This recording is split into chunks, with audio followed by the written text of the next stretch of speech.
L'UFC Que Choisir jette à nouveau un pavé dans la mare.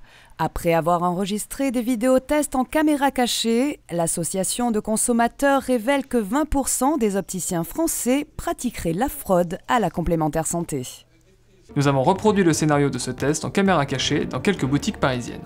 Le client mystère devait choisir une monture d'un prix supérieur au montant remboursé par sa mutuelle, afin de voir si le vendeur proposait spontanément de reporter le reste à charge de la monture sur les verres, généralement mieux remboursés. Cette pratique de l'ajustement de facture est illégale. Vous savez combien vous êtes remboursé du coup?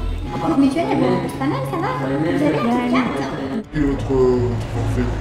En fait, j'ai 220 par verre et j'ai seulement 90 € pour la monture. Voilà. C'est pas grave, on va faire un budget global. Voilà, on fait un budget global avec la carte. Oui, pas de souci, pas de problème de ça.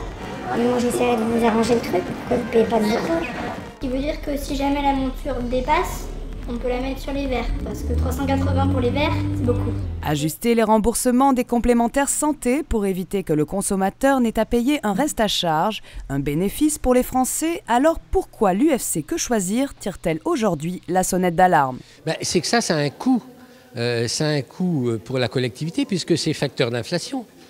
Vous pensez bien qu'il y a un effet d'aubaine pour les opticiens qui peuvent vendre plus cher. Il n'y a pas de raison d'avoir une concurrence sur les prix et d'avoir des prix de marché.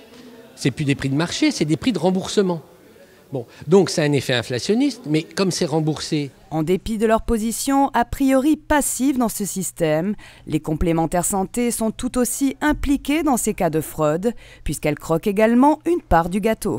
Tout ce qui est payé par les complémentaires, indûment, on a chiffré dans notre étude à 142 millions d'euros par an le montant de la fraude, parce que des arrangements de facture avaient eu lieu. Ces 142 millions d'euros de remboursement indu se transforment en 142 millions d'euros de cotisation, parce que les complémentaires, elles prélèvent ce qu'elles reversent aux consommateurs. Donc l'effet pervers de la fraude, c'est d'une part qu'on a une augmentation des cotisations, 140 millions d'euros par an quand même, et d'autre part, là encore, une incitation pour les opticiens à maintenir des prix élevés. Si l'association de consommateurs salue la réforme des contrats responsables prévue par le gouvernement, elle arrive selon elle trop tard et ne sera pas efficace pour enrayer la fraude tant que les plafonds de remboursement resteront élevés.